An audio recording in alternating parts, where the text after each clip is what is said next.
Senior General Min Aung Hlaing, Myanmar's military chief, possesses enormous political and economic power.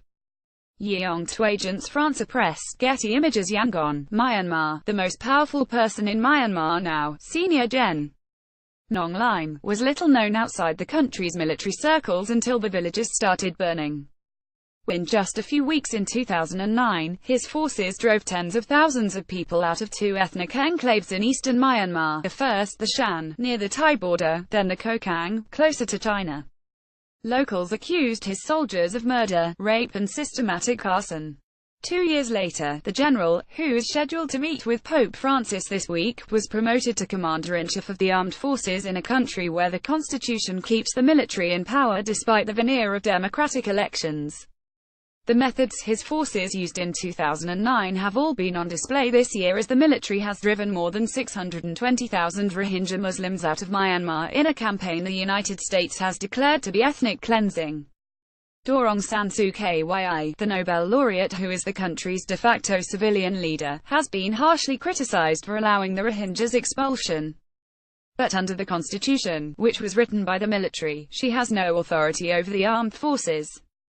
That is solely the province of General Min Aung Hlaing, 61. His campaign against the Rohingya has further cemented his status, creating an era of crisis that has galvanized support both within the ranks and the country's Buddhist majority. They are pinching themselves. David Scott Matheson, an analyst in Yangon, said about the military leadership. They hit the jackpot. They are 6 years into the democracy era, and they are more popular than in decades. General Min Aung Hlaing has effectively sidelined Ms. Aung San Suu Kyi, whose electoral landslide in 2015 blocked a potential path for him to become president of Myanmar, also known as Burma. She is barred in the constitution from becoming president and heads the government under the title she created, state councillor. She and the general rarely meet to speak to each other. And as his military offensive continues, it is deeply undermining Ms. Aung San Suu Kyi's international standing. Aung San Suu Kyi and her government are a human shield for the military against international and domestic criticism, said Mark Farmaner, director of the London-based Burma Campaign UK. Refugees from Kokang, in Myanmar's Shan state, who fled into China in 2009. Reuters. General Min Aung Hlaing's power includes appointing 3 key cabinet members, overseeing the police and border guards, and presiding over 2 large business conglomerates. He fills a quarter of parliament's seats, enough to block any constitutional amendment that would limit his authority. The general makes occasional public appearances and often posts on social media about his high-level meetings. Mostly, though, he asserts his power quietly from behind closed doors. People who know him are reluctant to talk publicly about his character or their conversations. He declined to speak to the New York Times. Interviews with more than 30 people, including current and former military officers, rights activists, analysts, diplomats and legal experts, paint a portrait of a thoughtful strategist who has used his power to promote a starkly nationalist agenda. Now, many expect he will try in coming elections to again put a general in the presidency himself. His plan is to become president in 2020, said U Winteen, an advisor to Ms. Aung San Suu Kyi and a leader in her party, the National League for Democracy. Min Aung Hlaing grew up in central Rangoon, now Yangon, where his father was a construction ministry official. After high school, the future general studied law. But his dream was to attend the Defense Services Academy, the surest route to success for a young man during a half-century of military rule. He passed the entrance exam on his 3rd try, said his childhood friend, Uhlau, a writer who lives in Australia.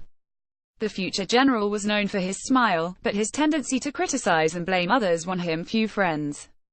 His contemporaries gave him a nickname meaning cat feces, an especially vulgar epithet in Burmese, said 3 former military members, including Mr. Winteen. One fellow cadet recalled in a 2011 radio interview that the young Min Aung Hlaing liked to bully the newer students. "We were so afraid of him," recalled Uong Lintut, who became an intelligence officer and diplomat before defecting to the United States. "Whenever we walked by in front of him, he always loved to find fault. So we always tried our best to keep away from him." Min Aung Hlaing graduated in 1977 and became an infantry officer in a military whose existence had largely been defined by its wars against ethnic minorities.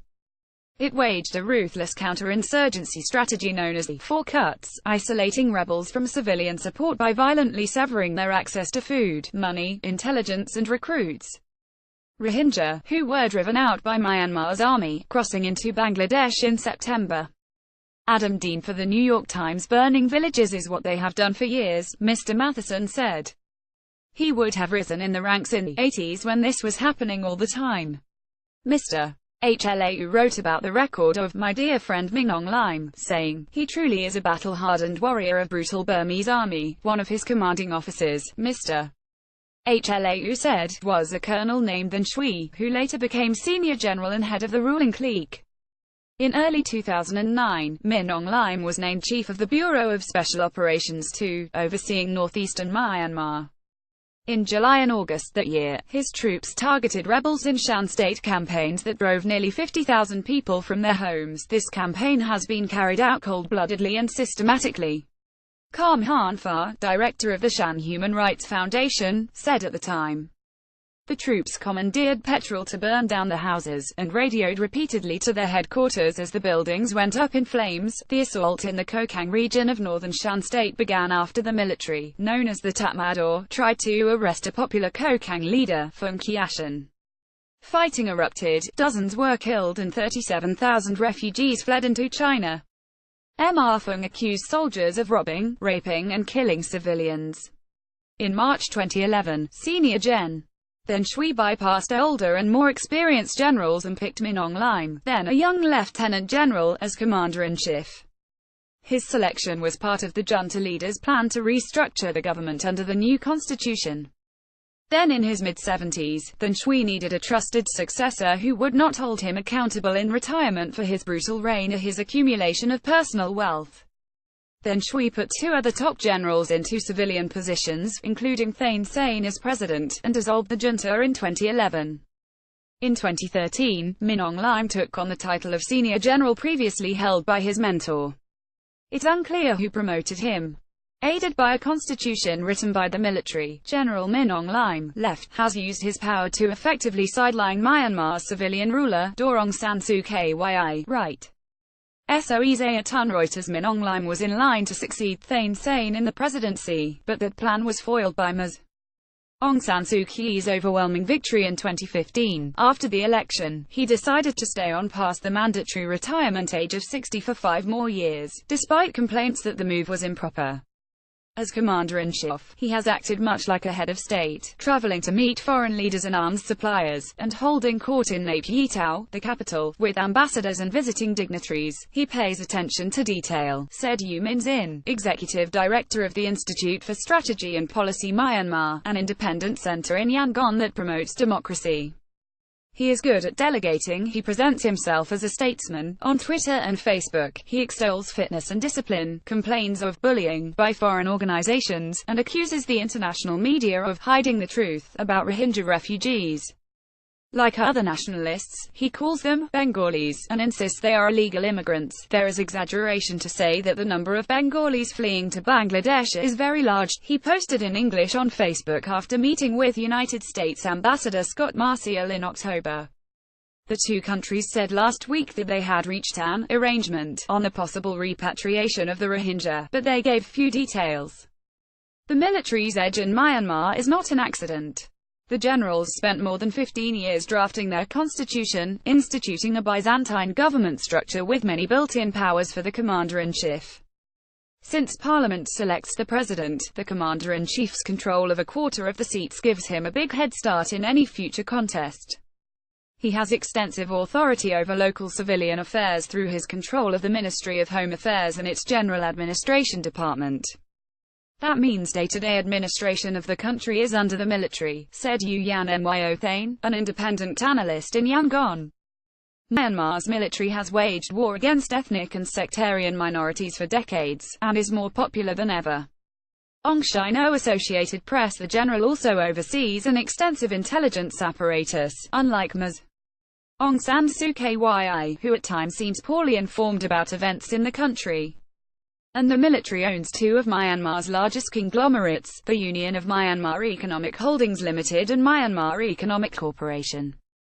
Those secretive companies operate in many sectors, including jade mining, energy, banking, insurance, telecommunications, transportation, tourism and information technology, analysts say.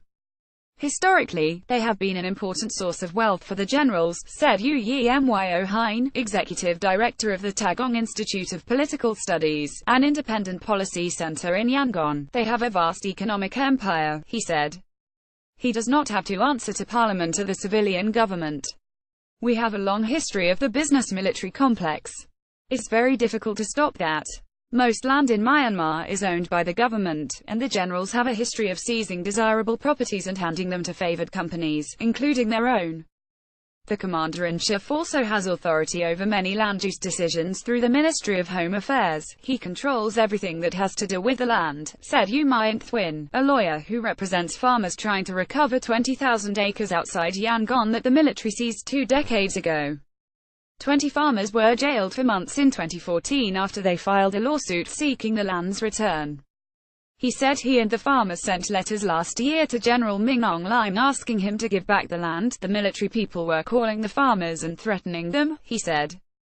The military sent me a letter saying, if you don't withdraw the letter, we will sue you for defamation. Some activists fear that the general will declare the abandoned Rohingya villages vacant and give the property to other ethnic groups, making it harder for the refugees to return. In September, the general visited Mongdor, a town in northern Rakhine state on the border with Bangladesh, and lamented in a speech that the Rohingya had been more successful in business than other ethnic groups.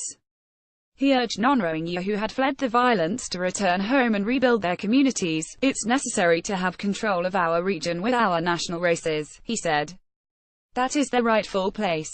Sornang contributed reporting. A version of this article appears in print on November 27, 2017, on page A1 of the New York edition with the headline Ethnic Purge Elevates Myanmar's Other Leader.